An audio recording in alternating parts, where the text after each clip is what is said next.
யோசேப்பு சொல்றாரு, என்ன சொல்றாரு, இந்த வீட்டுல எனக்கு எல்லா சுதந்திரமும் போர்த்திபார் கொடுத்திருக்கிறார், ஒன்றை தவிர ஒரு அபிஷேகம் பண்ணப்பட்ட ஒரு மனுஷன் இருந்தார். ஹல்லேலூயா.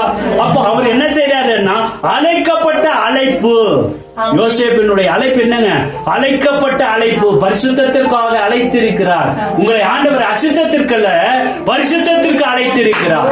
ஹல்லேலூயா. உங்களை என்னையும் அசுத்தத்திற்கு அல்ல, மாறி போகக்கூடிய காரியத்திற்காக அல்ல. ஹல்லேலூயா.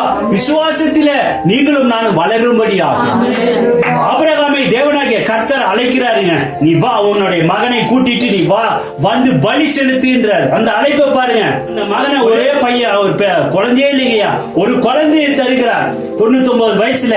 அந்த குழந்தையை கொண்டு போய் நீ பலி செலுத்து இல்லீங்களா? பலி செலுத்துன்னு உடனே அந்த அழைப்பு பாருங்க. அந்த அழைப்பு எப்படிப்பட்ட அழைப்பு? ஆபிரகாமுடைய அழைப்பு விசுவாச அழைப்பு. எதையும் சாக்ரிஃபைஸ் செய்யக்கூடிய ஒரு அழைப்பு. நீங்க அப்படி சாக்ரிஃபைஸ் என்ன பண்ணிருக்கிறீங்க? ஆண்டவருக்காக என்ன சாக்ரிஃபைஸ் பண்ணிருக்கீங்க? 4 நாள் ஆண்டவரை விட்டு தூரம் ஓடுனது தான் மிச்சம். ஹல்லேலூயா, ஹல்லேலூயா. ஒரு சின்ன முறுமுறுப்பு, ஒரு சின்ன வார்த்தை, அதை சகித்துக் கொள்ள முடியாத அளவுக்கு உங்களை பிசாசனவன் என்ன செஞ்சான்? இருதயத்தை கடினப்படுத்தி கொள்ளுகிறான். ஆண்டவர் ஈவாக தயவாக கொடுத்திருக்காரு இல்லீங்களா? 2 மாதத்தை விட்டு 3ஆவது மாதத்தை நடக்கும் 3 மாதத்தை 9 நாள் கொடுத்திருக்கிறார் ஆண்டவர். இந்த 9 நாள் ஆண்டவரோடு கூட நீங்க அந்த அழைப்புல எப்படி இருந்திருக்கிறீங்க? என்ன பலி செலுத்தி இருக்கிறீர்கள் ஆண்டவருக்காக? காலையில ஸ்தோத்திர பலி செலுத்தி இருக்கிறோமா?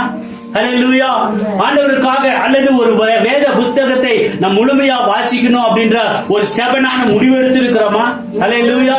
ஆண்டவர் ஏதோ ஒரு பிசாசு இப்படித்தான் தந்திரமாக விட்டு பிரிப்பதற்காக பல வேலைகளை செய்யும்படியாக இருக்கு. ஹல்லேலூயா. இந்த ஆபிரகாம் அழைத்த அழைப்பில உறுதியா இருந்தாருங்க.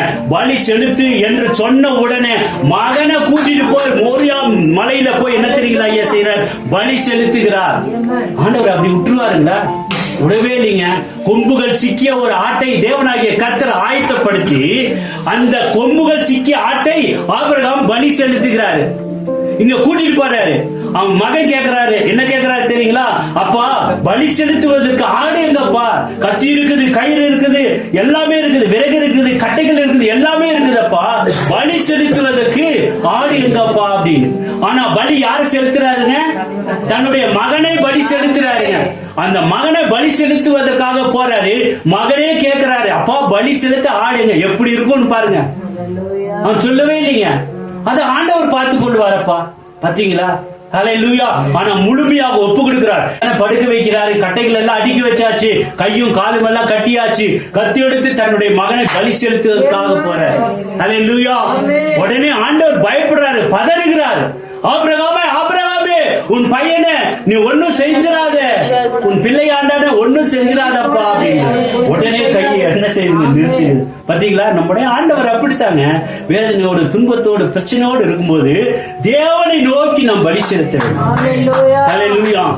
எதுங்க பலி? நொறுங்குண்டதும் நறுங்குண்டம். அப்போ நீங்க அந்த மாதிரி பலி செலுத்தணும். இன்னொரு பலியும் இருக்குது. என்ன பலி தெரியுங்களா? முழங்கால் நமக்கு வலிக்குதுன்னு வச்சுக்கோங்க, அதுதான் பலி. ஹல்லேலூயா. முழங்கால் வலிக்க வரைக்கும் முழங்கால் போடணுங்க, அதுதான் பலிங்க.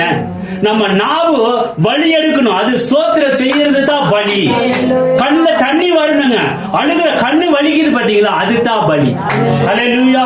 இப்படிப்பட்ட பலிகளை நாம் செலுத்தும் போது தேவன் அதிலே பிரியப்படுகிறவரா? ஹல்லேலூயா.